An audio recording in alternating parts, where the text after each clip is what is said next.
বিসমিল্লাহির রহমানির রহিম। আসসালামু আলাইকুম। এটা আমার আজকের প্রথম ভিডিও।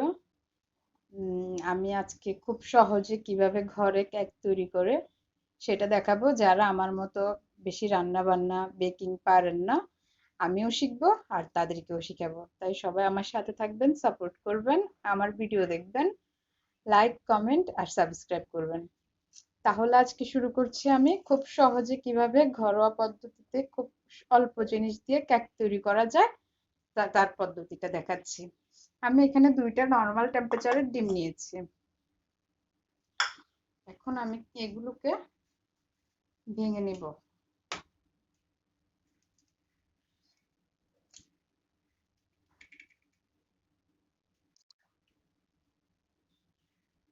আমি সাদা অংশটা নিয়ে নিচ্ছি, হলুদ অংশটা নিচ্ছি না, যদিও একটু ভেঙে গেছে, সমস্যা নেই।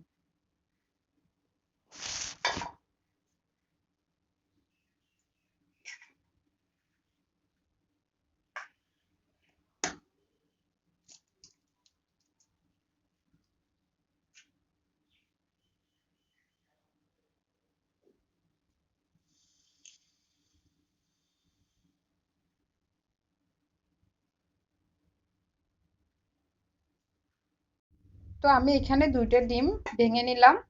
এখন আমি এগুলোর ফোম তৈরি করব। এরকম একটা হুইস ব্যবহার করছি ফোম তৈরি করার জন্য। যাদের ব্লেন্ডার কিংবা হ্যান্ড ব্লেন্ডার থাকে ফোম তৈরি করার জন্য বাসায়, তারা ওটা দিয়েই করবেন।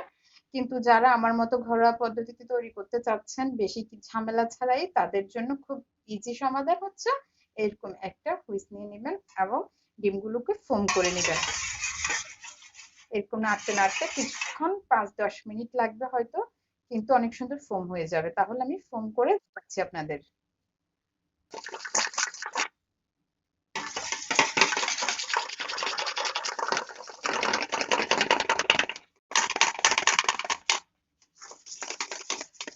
আস্তে আস্তে করবেন, একটু সময় লাগবে কিন্তু ফোম হবে। দেখেন এই যে একটু একটু ফেনা ফেনা হয়ে গেছে। এভাবে করতে করতে আস্তে আস্তে এগুলো অনেক সুন্দর ফোমে তৈরি হয়ে যাবে।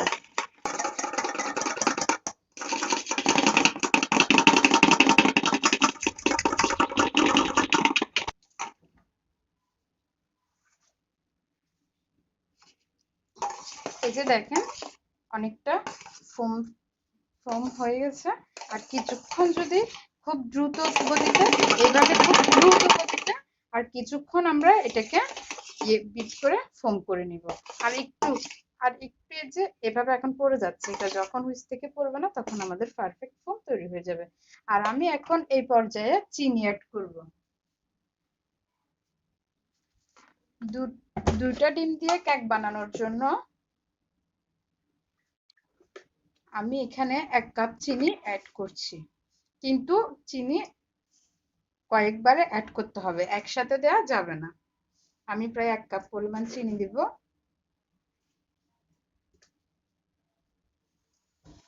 কয়েক পর্যায়ে আমি চিনি অ্যাড করব।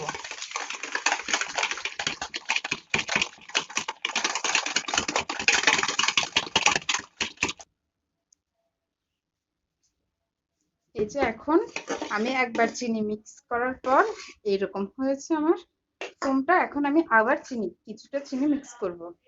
আমি 2-3 ধাপে চিনি মিক্স করে দেখাবো। প্রায় 1 কাপ পরিমাণ চিনি আমি এখানে দিচ্ছি। সেটা আন্দাজ অনুযায়ী দিচ্ছি, আমি মেপে দিচ্ছি না, আপনারা মেপে দিবেন। আসলে রান্না তো সহজই হওয়া উচিত, তাই না? তাই সবকিছু আন্দাজ করে যদি দিই তাহলে খুব সহজে হয়। তারপরে যারা আমার মতো বেশি রান্না বান্না পারেন না কিংবা বেকিং পারেন না, তাদের জন্য মেপে দেয় ভালো। তো আমি এটা ভালো করে মিক্স করে আবার ফিরে আসছি।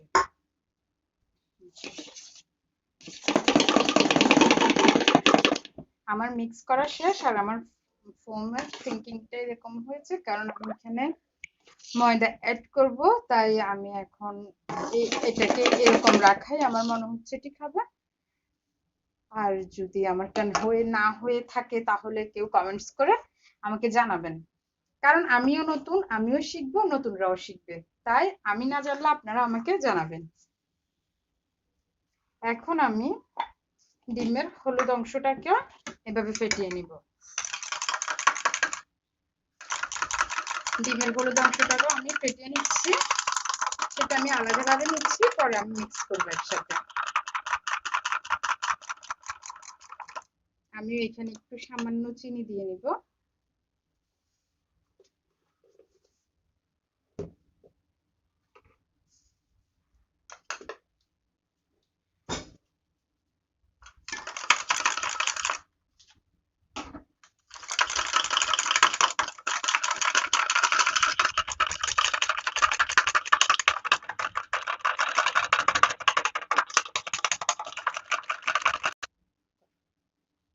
হ্যাঁ, এখন আমি এখানে বড় 1 কাপ ময়দা মিক্স করছি ফোমটার সাথে। আমি অবশ্যই আমি এটা একটু কি বলে চেলে নিয়েছি, যেন ময়লাগুলো বা ময়দায় দানা দানা ভাবগুলো চলে যায়। আর আমি ফোমের সাথে এখন ময়দাটা খুব আলতোভাবে মিক্স করছি, যেন ময়দাটা ফোমটা না ভেঙে যায়। খুব আলতোভাবে এটা মিক্স করতে হবে।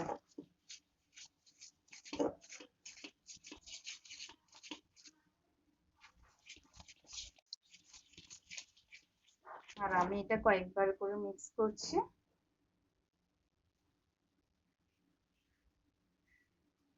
যেহেতু এটা আমার প্রথম ভিডিও, হয়তো ভুল ত্রুটি হতে পারে। যদি ভুল ত্রুটি হয়ে থাকে ক্ষমা সুন্দর দৃষ্টিতে আপনারা দেখবেন।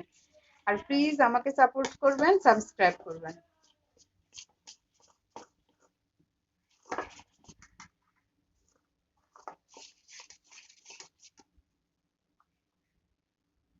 এখন ডিমের হলুদ এখন আমি এখানে কিন্তু ডিমের হলুদ অংশটা দিয়ে নিয়েছি, সেটা অ্যাকচুয়ালি আমি দেখাতে পারিনি। এখন আমি এখানে বেকিং পাউডারটা দিচ্ছি। বেকিং পাউডার দিচ্ছি 1 টেবিল চামচ। 1 টেবিল চামচ হচ্ছে আমাদের 4 চামচের 3 চামচকে আমরা 1 টেবিল চামচ বলে থাকি। তাই আমি 4 চামচ দিয়ে মেপে 1 টেবিল চামচ দিচ্ছি। অনেকে কিন্তু চিন্তা করে যে টেবিল চামচটা কি, 4 চামচটা কি, সেজন্য সুবিধার্থে আমি বলে দিলাম সেটা 1 টেবিল চামচ মানে হচ্ছে 4 চামচের 3 চামচ। আর আমি এখন এটা যেহেতু একদম খুব গাঢ় একটা ডো তৈরি হয়েছে, তাই আমি এখানে তরল দুধ মিক্স করে আমি এটাকে পাতলা করব। আর আমি এখন এখানে দিয়ে দিচ্ছি 1/2 টেবিল চামচ সোডা।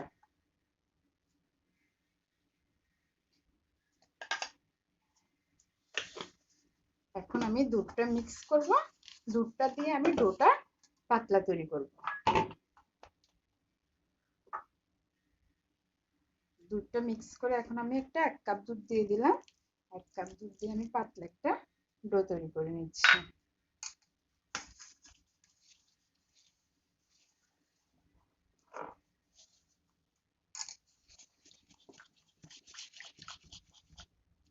ফিরে আসছি আমি ডোটা তৈরি করে।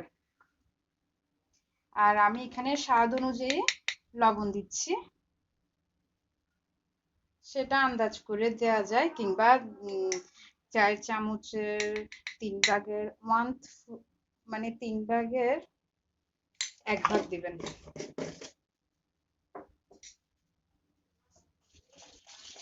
এখন আমি আবার মিক্স করে নিচ্ছি, খুব ভালো করে মিক্স করে পাতলা একটা ডো তৈরি করে নিচ্ছি। আর আজকে আমি যে কেকটা বানাবো সেটা কিন্তু আমি ওভেন কিংবা চুলায় পাতিল বসিয়ে সেভাবে করব না। আমি এটা একটু ভিন্ন টাইপের করে করব। আমি ওই যে জাপানে যেভাবে পানির ভাপে কেক তৈরি করে, আমি পানির ভাপে কেকটা তৈরি করার জন্য ট্রাই করব। ইনশাল্লাহ লাস্ট পর্যন্ত দেখা যাক কি হয়। এখন আমি যেগুলোতে কেক বসাবো ওগুলো একটু প্রিপেয়ার করে নিচ্ছি। আমি এখানে তেল দিয়ে দিলাম, তেল দিয়ে আমি এভাবে করে নিচ্ছি। তেল দিয়ে ভালোভাবে চারিদিকে তেল লাগিয়ে নিচ্ছি।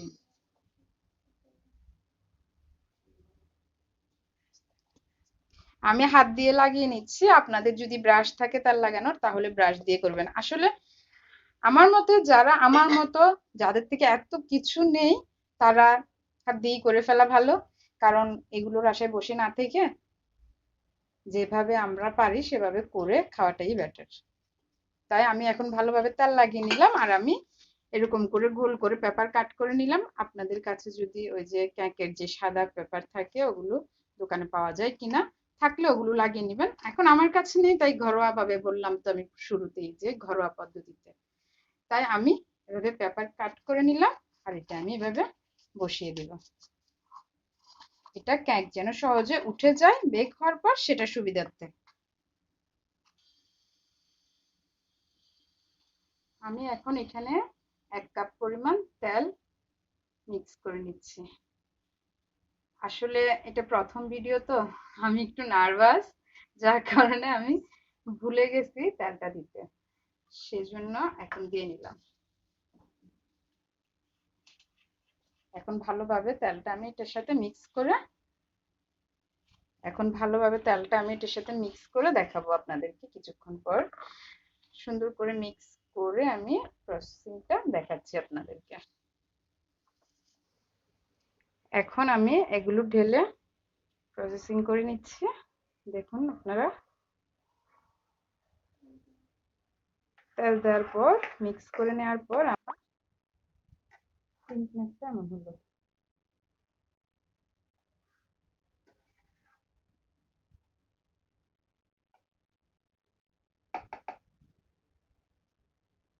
আমি দুটোই বসাচ্ছি।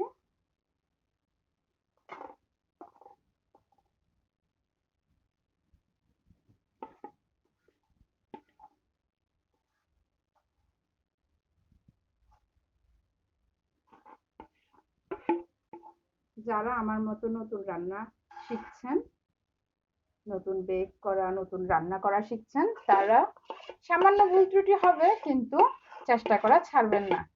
সামান্য ভুল ত্রুটিকে ঠিক করেই চেষ্টা করে আমাদেরকে শিখতে হবে।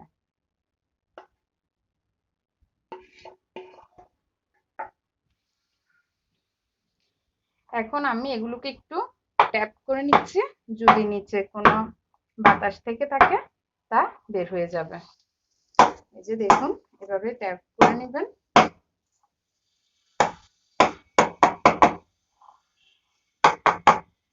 তাহলে নিচে যদি বাতাস জমে থাকে তা বের হয়ে যাবে। বাসায় যদি এরকম ফয়েল পেপার কিংবা ফয়েল পেপার জাতীয় কিছু থাকে, তা দিয়ে একটু এভাবে ঢাকনা দিয়ে নেবেন। এই যে আমি ঘরের মধ্যে যে রেস্টুরেন্টের বিরিয়ানি আনিয়েছে ফয়েল পেপার ছিল, ওটাকে কাজে লাগালাম। যেহেতু আমি বললাম রান্না খুব সহজ হওয়া দরকার আর ঘরের জিনিস দিয়ে বুদ্ধি খাটিয়ে করা দরকার, তাই আমি ফয়েল পেপার এটা এখানে ইউজ করলাম। এখন আমি এগুলো গরম পানিতে স্ট্রেনার দিয়ে বসিয়ে দিলাম। পানি গরম করে নিলাম, আর এখানে দুটো স্ট্রেনার বসালাম। এখন এখানে আমি কেকগুলো বসিয়ে দিলাম। কেক বসানোর পর আমি এখানে একটা ঢাকনা দিয়ে দিব, আর 20 থেকে 25 মিনিট অপেক্ষা করব। ফিরে এলাম 25 মিনিট পর, আর এখন আমি ফয়েল পেপারটা উঠিয়ে নিচ্ছি। উঠিয়ে দেখুন আমার কেকগুলো খুব সুন্দর ফুলে গেছে।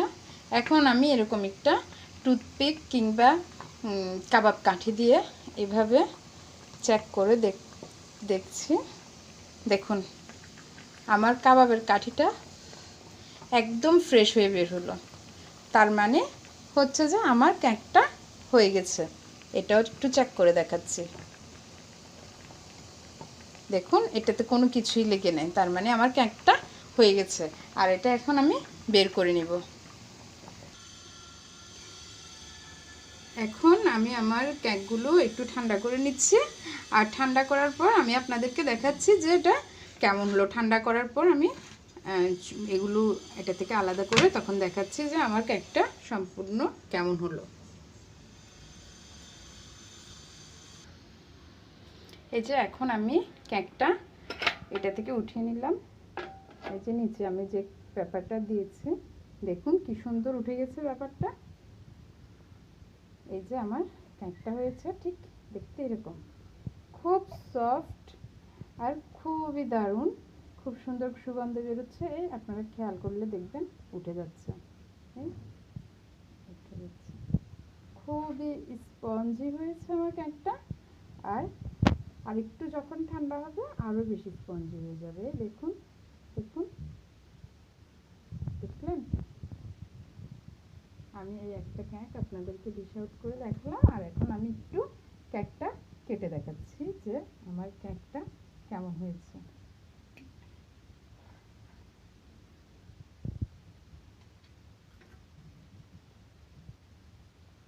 এই দেখুন আমার কেকের ফাইনাল লুক এটা। খুবই ফ্লাফি আর খুবই সফট। যদিও আমি বললাম যে আমি আপনাদের মতন নতুন রাঁধুনি, তো যদি ভুল ত্রুটি হয়ে থাকে আপনারা ক্ষমা সুন্দর দৃষ্টিতে দেখবেন। আর যারা আমার মতো নতুন তারা আমার মতো ট্রাই করে দেখবেন। খুবই সফট আর খুব বেশি ফ্লাফি। দেখুন খুবই সফট, আপনারা বাসায় ট্রাই করে দেখতে পারেন। তাহলে আজকের মতো আমি ভিডিওটা এখানেই শেষ করছি। আপনারা ভালো থাকবেন, সুস্থ থাকবেন, আর আমার মতো যারা নতুন রাঁধুনি তারা বাসায় রান্না করবেন, ট্রাই করবেন। আমিও শিখছি, আপনারাও শিখবেন আর খেতে থাকবেন। যারা খেতে ভালোবাসেন তারা শিখতে ট্রাই করবেন। সাবস্ক্রাইব করবেন, লাইক করবেন, কমেন্ট করবেন। ধন্যবাদ। আসসালামু আলাইকুম।